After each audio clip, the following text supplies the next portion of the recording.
नमस्कार दोस्तों, मैं राहुल चौहान एग्री इंडिया से।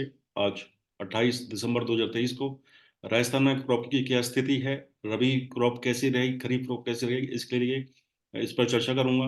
इस चर्चा में मेरे साथ श्रीपाल जी हैं, जो राजस्थान से बिलोंग करते हैं, बीकानेर से। और ये एक अग्रणी किसान भी हैं, साथ में एडवोकेट हैं पेशे से। और ऑल इंडिया रेडियो में ये मेज़बानी करते हैं प्रोग्राम्स की। तो आइए बात करते हैं कि राजस्थान में कैसा मौसम है, कैसी फसल रह सकती है। श्रीपाल जी से। श्रीपाल जी, आपका स्वागत है इस प्रोग्राम में। सबसे पहले आपको धन्यवाद देना चाहूँगा, आपने अपना समय निकाला और इतनी धुंध में आप ट्रैवल करके आए हैं हमारे लिए। स्वागत है आपका इस प्रोग्राम में। जी शुक्रिया सर। धन्यवाद बहुत बहुत आपका। हाँ, तो पहला। नमस्कार जी। सभी देखने वालों को भी मेरी तरफ से। जी। बताएं सर, आप कुछ कहना पहला चाहेंगे? पहला मेरा क्वेश्चन रहेगा, खरीफ सीजन में आपको क्या लगता है कि राजस्थान में किस तरह की क्रॉप आई थी? मौसम का क्या प्रभाव रहा, क्या क्षेत्रफल रहा? पहले इसकी जानकारी दें और उसके बाद में दूसरे क्वेश्चन पूछते हैं आपसे। जी सर। खरीफ की अगर बात करें तो काफी दिनों तक एक सूखा पीरियड निकला था, लेकिन लास्ट में बरसातें हुई और सूखा राउंड निकलने के बाद भी कुल मिलाकर के क्रॉप की पोजीशन जो है वो ठीक ठाक सी रह गई। अलग अलग फसलें, मूंगफली में लास्ट में बरसातें होने से अच्छा फायदा हुआ। एक बार ये लग रहा था कि बिल्कुल मूंगफली की फसल जो है वो हमारे इस एरिया में, पश्चिमी राजस्थान में, उत्तरी राजस्थान में, बीकानेर बेल्ट हम्म। और ये गुजरात तक का जो ट्यूबवेल से मूंगफली की खेती होती है, तो ये सारा का सारा बेल्ट प्रभावित हुआ था। हम्म। लेकिन अंतिम दौर में बरसातें होने से मूंगफली की फसल में अच्छा फायदा हुआ, सबसे ज्यादा माने तो उसमें फायदा हुआ। कॉटन की क्रॉप में कोई दिक्कत नहीं थी, फसल की बढ़वार अच्छी थी, क्रॉप अच्छी थी, लेकिन लास्ट में सुंडियों का इश्यू रहा और इस वजह से क्रॉप की क्वालिटी डिमेज हुई, क्वांटिटी पे भी असर आया। और कुल मिलाकर के नरमा की फसल में किसानों को बहुत बड़ा नुकसान इस बार हुआ था। और ग्वार की बात करें तो ग्वार में भी एक बार नुकसान काफी बढ़ गया था, लेकिन क्योंकि अंतिम दौर में बरसातें आई तो बरानी एरिया में कुछ फायदा भी हुआ था। जी। कुल मिलाकर के एक सामान्य उत्पादन हम कह सकते हैं कि हुआ था, कॉटन की फसल को छोड़ करके। जी। जी ग्वार सर। का कितना आप उत्पादन अनुमान लेके चल रहे हैं? जैसा आपका जो ग्रुप है, राजस्थान एग्री ग्रुप है, उसने एक जी बहुत बड़े मंच पे एक ग्वार कॉन्क्लेव की थी। तो जो आपने उसमें उत्पादन अनुमान दिया था वो भी बताएं, और साथ में आपको उसके बाद उस को 3-4 महीने हो चुके हैं, उसके बाद कुछ उत्पादन में जी कुछ आंकड़ों में बदलाव आया है कि नहीं, उसके बारे में जानकारी दीजिए। जी सर। हमने एक सर्वे करवाया था और उसके अनुमान के मुताबिक ऑल ओवर इंडिया में करीब 57 लाख बोरी ग्वार के उत्पादन की संभावना जताई थी। सितंबर महीने से ग्वार की आमदनियां शुरू हो गई। जी। सितंबर, अक्टूबर, नवंबर और दिसंबर, आज 28 दिसंबर है और आज तक की अगर हम बात करें तो लगभग पूरे देश की जो काउंटिंग ग्वार की फसल की हुई है वो 33 लाख बोरी के आसपास ग्वार जो है वो बाजार में आया है। जी। तो इस लिहाज से हम कह सकते हैं कि जो हमने अनुमान लगाया था वो बिल्कुल सटीक था, एकदम सही था और उसी के मुताबिक अराइवलें चल रही है।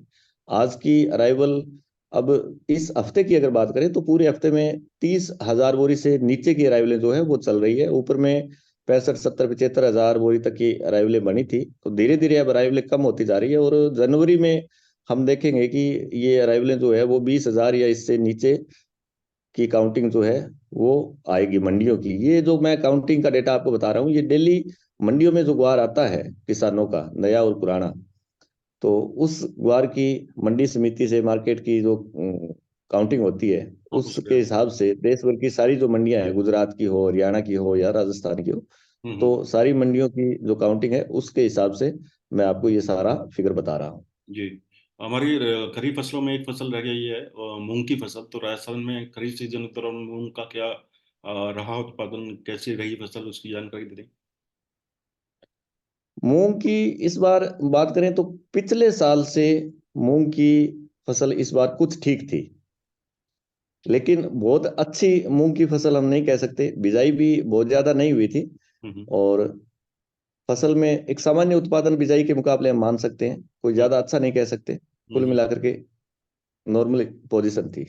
और रबी सीजन की अगर बात करें, जो अनुमान आया है हमारा 22 दिसंबर को सरकार का, उसके अनुसार कई फसलों का एरिया घटता दिखाई दे रहा है। सरसों का एरिया जो लास्ट ईयर 38.27 लाख टन के आसपास था, अब वो 36 लाख टन रह गया है। ठीक इसी तरह गेहूं का भी उत्पादन जो एरिया है, उसमें भी गिरावट देखने एरिया। को मिली है। जौ का एरिया बढ़ा है। आपने लास्ट ईयर भी, मेरे को याद है आपकी और मेरी बातचीत हुई थी, उसमें जौ के बारे में आपने बोला था कि कीमतें बहुत अच्छी हैं और किसान रकबा बढ़ा सकते हैं। हम्म। लास्ट ईयर भी रकबा बढ़ा है और इस साल भी सरकारी आंकड़ों के नाम से हिसाब से रकबा जो है बढ़ता दिखाई दे रहा है। टारगेट से बहुत ज्यादा अधिक जौ का उत्पादन हुआ है। चने की हम्म। बात करें तो चने की जो बिजाई है 19.25 लाख हेक्टेयर में बताई गई है, जो लास्ट ईयर इसी समय के दौरान 21.4 लाख हेक्टेयर थी। और बाकी हम्म। तो छोटी मोटी क्रॉप्स हैं। तो ये एक जो पैटर्न है, आपको इसको देखकर क्या समझ आता है कि अल नीनो के कारण ऐसा हुआ है? और इस इन आंकड़ों में जीरा और आपके धनिया, उसकी बिजाई शामिल नहीं है, क्योंकि उनकी प्राइसेस इतने अट्रैक्टिव थे। तो कहीं ना कहीं हमें जीरा का एरिया बढ़ता दिखाई दे रहा है राजस्थान में। धनिया का तो सामान्य है, कम है शायद लास्ट ईयर से। इस बारे में कुछ जानकारी देंगे? हम्म। जी सर, जीरा निश्चित रूप से बढ़ा है, लेकिन ज्यादा जो बढ़ोतरी हुई है वो हुई है इसबगोल में, क्योंकि जीरा और इसबगोल लगभग सेम एरिया में बिजाई होती है इन दोनों की। तो प्राइस जीरा के भी अच्छे थे और इसबगोल के भी अच्छे थे, लेकिन जीरा की बजाय इसबगोल की फसल का उत्पादन जो है ना, वो किसान सेफ मानता है, क्योंकि जीरा बहुत सेंसिटिव है। तो अच्छा। लास्ट में धुंध वगैरह से या बरसातों से नुकसान हालांकि इसबगोल में भी होता है, हम्म। लेकिन फिर भी काफी हद तक जीरा से मैं मेरे खुद के विचार से ठीक मानता हूँ। और हम्म। प्राइस भी जीरा जैसे इसबगोल के बड़े हैं, जीरा के बड़े हैं। आप म्यूट पे हैं। म्यूट पे हैं। मानना है कि इसबगोल वो जीरा से कुछ ज्यादा हुई है। हम्म। और रही लास्ट ईयर के बात मुकाबले चने ये की। सब गोल आपको क्या लग रहा है? क्या सर? लास्ट ईयर के मुकाबले ये सब गोल का एरिया कितना बड़ा है राजस्थान में? मेरे हिसाब से इसबगोल का एरिया राजस्थान में लास्ट ईयर के मुकाबले कम से कम 30% बढ़ा होगा, 30 से 35%। जी, चना की बात तो कर रहे हाँ, बात चने की कर रहा था। चने की बिजाई भी, हालांकि आपके गवर्नमेंट के डेटा जो आए हैं वो परफेक्ट होते हैं और विश्वसनीय भी होते हैं, लेकिन राजस्थान की मैं पर्टिकुलर अगर बात करूं तो जो दो बेल्ट है, एक तो जो पूर्वी राजस्थान का एरिया है, यहाँ पे चना की बिजाई ज्यादा होती है, और दूसरा पश्चिमी राजस्थान का जो एरिया है, जैसे बज्जू बेल्ट, नाचना, मोहनगढ़ बेल्ट का, ये यहाँ का चना होता भी फेमस है, मतलब क्वालिटी भी इसकी अच्छी होती है। हैं। तो यहाँ पे जो पश्चिमी राजस्थान का एरिया है, यहाँ पे कुछ ना कुछ बढ़ोतरी हुई है चना की बिजाई में। ओके। और पूर्वी राजस्थान में हो सकता है थोड़ा कम हुआ होगा, बिजाई कम हुई होगी, लेकिन पश्चिमी राजस्थान में बढ़ोतरी हुई है। जहां तक सरसों की बात है, तो मैंने आपको पहले भी बोला था, अपनी बातचीत भी हुई थी, तो अनुमान मैंने लगाया था कि इस बार किसान जो है वो सरसों की बिजाई जो पिछले साल से कम करेगा। जी। क्योंकि पिछले साल हमने देखा कि सरसों के भाव जो है वो ऊपर में 6,000 से लेकर के 7,000 रुपए तक के भाव किसानों को मिले थे। और वही इस बार सीजन में 4,200 से लेकर के 4,800 रुपए तक के भाव किसानों को मिले थे। हालांकि कुछ सरकारी खरीद भी हुई थी, सरसों की एमएसपी जो है वो 5,500 के आसपास है। तो ऊंचे भाव में कुछ सरकारी खरीद भी हुई थी, हम्म। लेकिन सारे किसान एमएसपी पे नहीं तुलवा सकते, संभव नहीं है, सरकार खरीद भी नहीं सकती सारा का सारा माल। हम्म। तो इस वजह से भावों की एक रेंज देखे तो बहुत ज्यादा नीचे आ गई थी, और इस वजह से किसानों का थोड़ा सा मोह सरसों की बिजाई के प्रति घटा था। जी। तो सरसों की बिजाई कुछ कम हुई है। गेहूं की और जौ की बात करें, अनुमान मेरा ये था कि जौ की बिजाई में कुछ कमी इस बार आएगी, लेकिन आंकड़ों की अगर बात देखें तो आंकड़ों के हिसाब से जौ की बिजाई में कमी नहीं हुई है, बल्कि बढ़ोतरी हुई है। तो जो एक ऐसी फसल है जो पक्की है, पानी की कम आवश्यकता पड़ती है और लास्ट तक इसकी बिजाई हो जाती है, तो किसान इसको बीजने के लिए इंटरेस्ट भी रखता है। तो जौ की बिजाई हो सकता है थोड़ी बहुत बड़ी हो, हम्म। लेकिन गेहूं की जो बिजाई है वो मैं सामान्य ही मानता हूँ, या थोड़ी बहुत कम ही मानता हूँ पिछले साल से, जो कि सरकारी आंकड़े भी इसको कम साबित कर रहे हैं। जी। जी। तो ओवरऑल कंडीशन क्या बता रहे हैं आप रबी फसलों की? हाँ, फसलों की स्थिति की अगर बात करें तो इस बार देखिए, अक्टूबर से लेकर के और अभी तक, अक्टूबर, नवंबर, दिसंबर 3 महीने निकल चुके हैं, और बरसात कहीं भी नहीं हुई, तो फसलों के लिए ये थोड़ा सा मतलब सूटेबल मौसम नहीं था।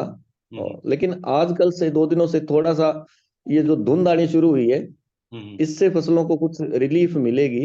हम्म अगर ये कंटिन्यू टेम्परेचर, पिछले दिनों में हमने देखा कि टेम्परेचर बहुत ज्यादा था, फसलों को नुकसान पहुंचा रहा था, और खासकर इसका असर जो है वो जौ पे और गेहूं की फसल पे मैं देख रहा था कि खेतों में दिक्कत हुई है, नुकसान भी काफी हद तक हुआ है। गेहूं की फसल में काफी जगह हमने देखा कि अखेड़ा शुरू हो गया, फसल जो पीली होकर के और हम्म उखड़ने लगी, तो ये किसानों के लिए एक दिक्कत वाली बात है।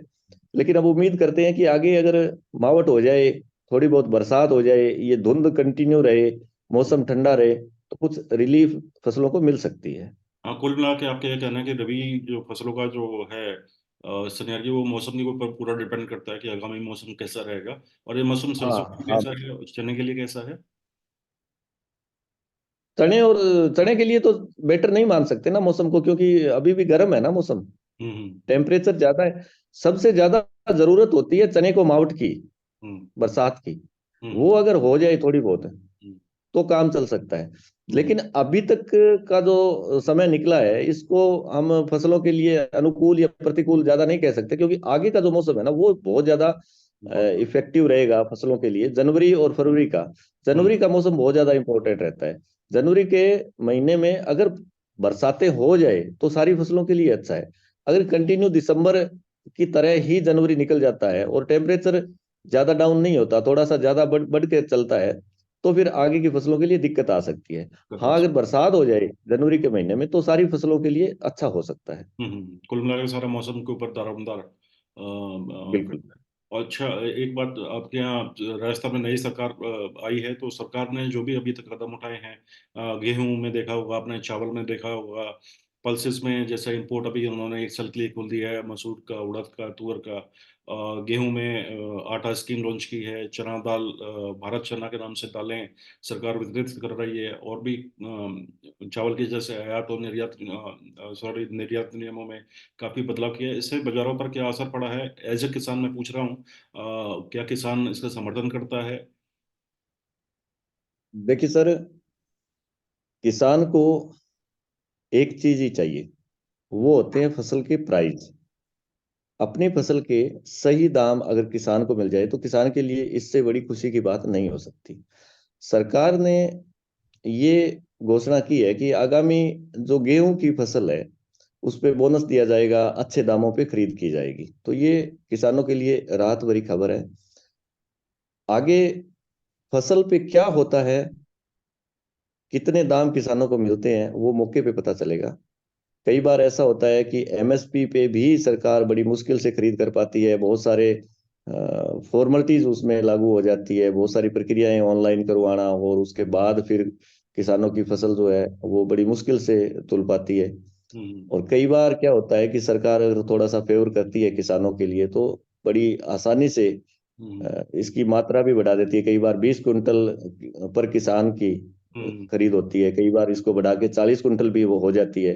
हम्म तो ये मौके पे सरकार की नीतियों पे डिपेंड करेगा आगे हम्म कैसा रहेगा। हाँ, हम्म लेकिन आज के दिन अगर किसानों की बात करें तो किसान वास्तव में बहुत ज्यादा परेशान है। हम्म मैं आपको बता दूं कि आज जो फसलों के भाव है, मैं राजस्थान के किसानों की फसलों के भावों की अपने बात करें तो आज मोट के भाव 5,500 रुपये, ग्वार के भाव 5,000, 4,800, 5,000 रुपये, हम्म कपास नरमा के भाव जो है वो 5,500, 6,000 रुपये। हम्म क्वालिटी के इशू भी है इसमें।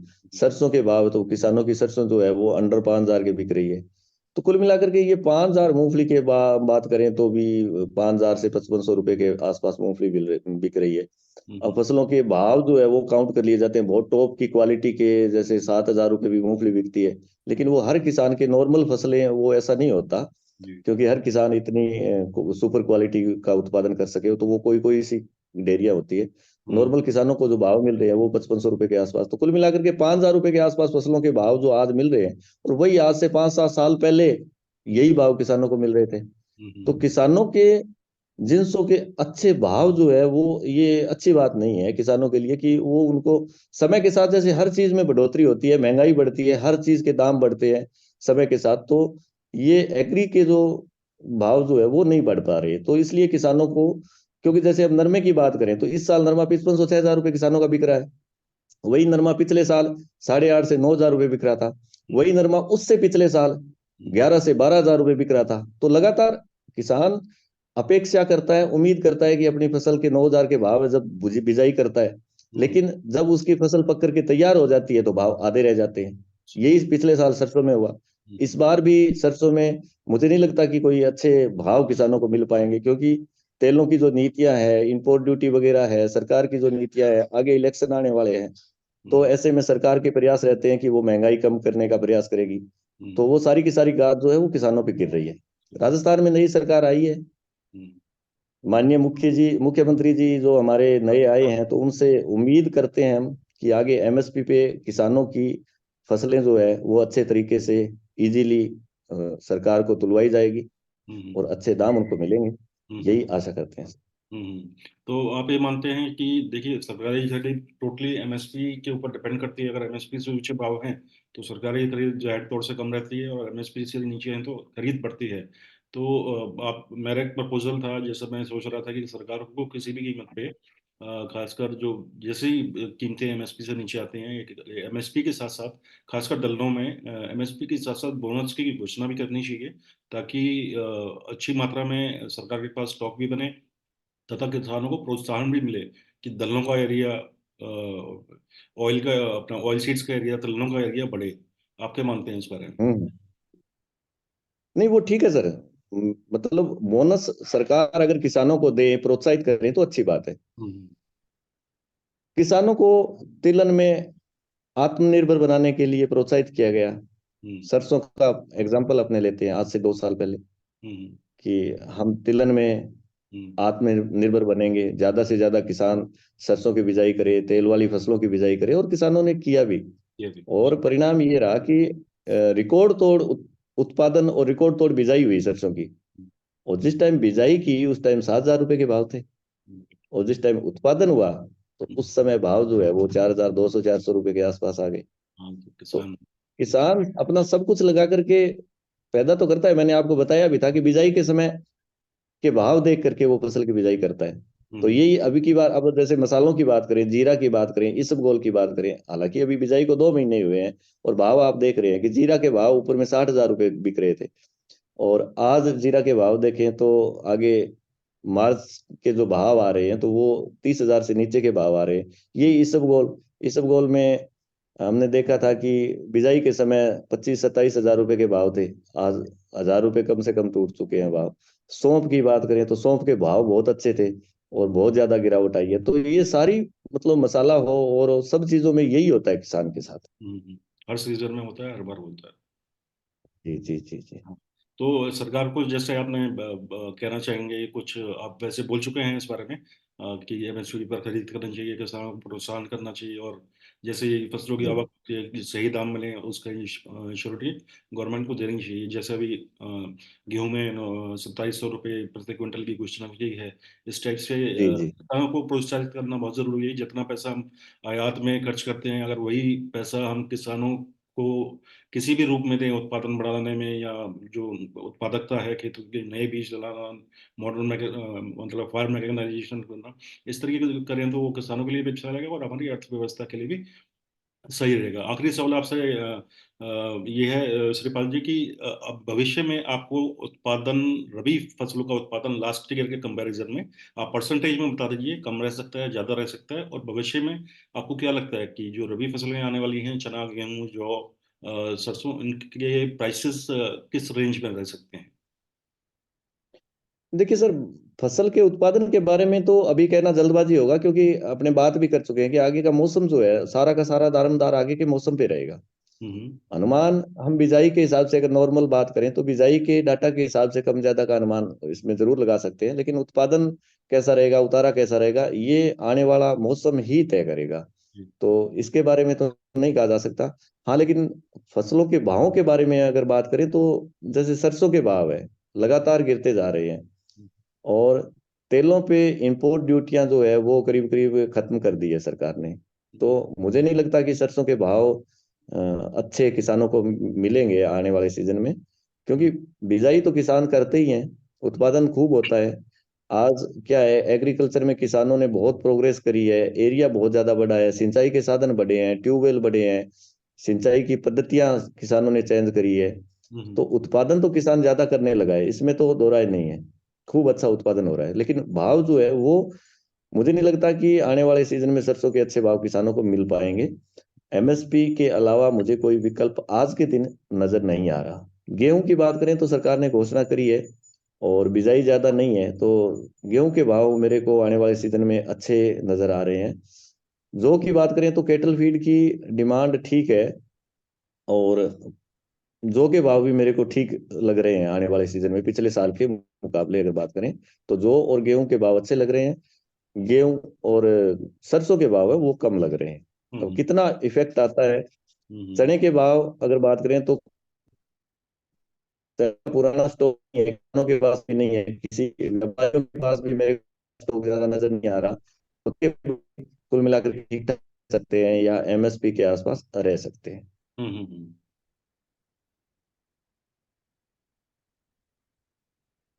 तो कुल मिलाकर सारा दारोमदार जो है मौसम पर डिपेंड करता है, कितना उत्पादन आएगा, उत्पादन के हिसाब से ही बाजार चलेंगे। जाहिर सी बात है। और इस वीडियो के माध्यम से हम सरकार से एक बार दोबारा रिक्वेस्ट करते हैं कि सरकार किसानों के प्रति अपनी जैसे उपभोक्ताओं के लिए किसान सरकार जो है इतने बड़े बड़े कदम उठा रही है, उस अनुपात में भी सरकार चाहे तो किसानों को प्रोत्साहित करने के लिए काफ़ी काम कर सकती है, जिससे हमारी कई फसलें ऐसी हैं जिस पे आयात की निर्भरता हमारी कम रहे और हमारी अर्थव्यवस्था को भी सपोर्ट मिले, किसानों को भी सपोर्ट मिले। शिवपाल जी, आपका बहुत बहुत धन्यवाद। और आपने समय निकाला और इतनी लंबी डिस्कशन करके पूरी बाजारों के बारे में बताया और किसानों की जो समस्याएं हैं और किस तरह से फसल आ रही है और क्या क्या गवर्नमेंट से सपोर्ट मिलना चाहेगा, मिलना चाहिए किसानों को, उस बारे में चर्चा की। और कुछ कहना चाहते हैं इस वीडियो के बारे में? हाँ सर, अर्थव्यवस्था के बारे में मैं थोड़ी सी अपनी बात कहना चाहता हूँ कि फसल उत्पादन किसान करता है और उससे आयात निर्यात की जो बातें होती है, तो इस पे मैं थोड़ा सा इतना कहना चाहता हूँ कि सरकार अगर सपोर्ट करे तो किसान हमेशा सरकार के साथ है। एक फसल जो पूरे राजस्थान में, पश्चिमी राजस्थान में होती है, हरियाणा के कुछ पार्ट में होती है, गुजरात में होती है, जिसके हम बात भी कर रहे थे, ग्वार। जी। और ये एक ऐसी फसल है कि जब इसको उगाता है किसान तो सब्जी के रूप में ग्वार फली के को काम में लेता है। उसके बाद में रोस्टेड भी बनती है, और उसके बाद ये पशु आहार में भी जाता है। इसकी चूरी बनती है, इसका कोरमा बनता है। दो आइटम इसके जो एक्सपोर्ट होते हैं, ग्वार कोरमा और ग्वार गम पाउडर और दाल। और ये मतलब आज के दिन पूरा तो मुझे नहीं पता कि कितने देशों में जाता है, लेकिन ये मान के चलिए कि लगभग 50 देशों से ज्यादा देश होंगे जिनमें ये आइटम एक्सपोर्ट होता है, और विदेशी मुद्रा जो है वो देश में आती है। और किसान मतलब पिछले 10 सालों में वही भाव पड़े हैं ग्वार के, किसानों को कहीं भी प्रोत्साहित नहीं किया गया, ना इसमें कोई एमएसपी लागू की गई।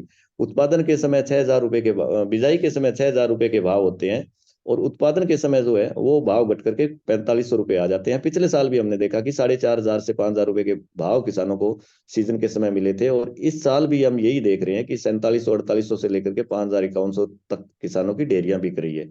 हम्म तो मेरा इतना सा सुझाव है आपके माध्यम से, आपके चैनल के माध्यम से, आपके वीडियो के माध्यम से, सरकार से रिक्वेस्ट भी है साथ में कि ग्वार उत्पादक किसानों को प्रोत्साहित किया जाए, अच्छे प्राइस उनको दिलवाने की कोशिश करे सरकार, ताकि हमारा हमारे देश का किसान जो है वो ज्यादा ग्वार की बिजाई करेगा, किसान आत्मनिर्भर बनेगा, और विदेशी मुद्रा हमारे देश में आएगी, और हमारे देश को भी इससे फायदा होगा।